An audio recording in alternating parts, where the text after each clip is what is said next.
Glenn and Lou, good morning to the two of you. And this is breaking news. President Biden just holding his first press conference since landing in Europe. We're going to play part of what he said, specifically regarding whether or not Vladimir Putin chooses to use biological or chemical weapons. We'll get to that in just a moment. But first, the overnight developments from Ukraine.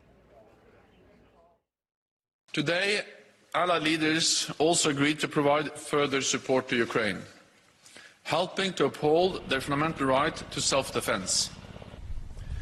Allies are also equipping Ukraine with significant military supplies, including anti-tank and air defense systems and drones, which are proving highly effective, as well as substantial financial and humanitarian aid.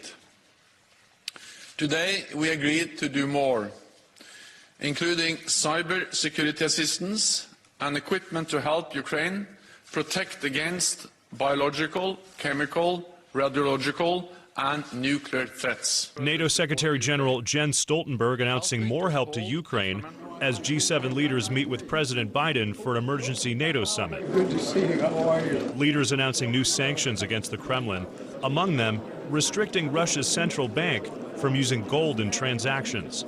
Russia holds roughly $130 billion in gold reserves. Also, a new round of sanctions for Russia's wealthy and elite. The Biden administration also announcing new punishments affecting 48 Russia state-owned defense companies. The United States also announcing they'll accept up to 100,000 refugees fleeing from the fighting. More than 3.7 million have fled to date. Meantime, the fighting does continue. This is new video of smoke and flames rising from a Russian warship about 50 miles west of Mariupol. The now Russian-occupied port facility in the Azov Sea city of Berdansk has become a major logistics hub for Russian forces. And as we mentioned, some breaking news. President Biden just wrapping up his first news conference since traveling to Europe to meet with those G7 leaders at that emergency NATO summit. And the president was asked about the possibility of Vladimir Putin using chemical or biological weapons. Here's the exchange with that reporter. You've warned about the real threat of chemical weapons being used. Have you gathered specific intelligence that suggests that President Putin is deploying these weapons, moving them into position, or considering their use? And would the U.S. or NATO respond with military action if he did use chemical weapons? You know, on the first question, I can't answer that. I'm not going to give you intelligence data, number one. Number two, we would respond. We would respond if he uses it.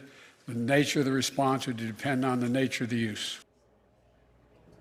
Again, these are breaking developments. That news conference just wrapped up, so we're going to have more on what President Biden said and also the latest from the Ukrainian president that's coming up for you on the news at noon.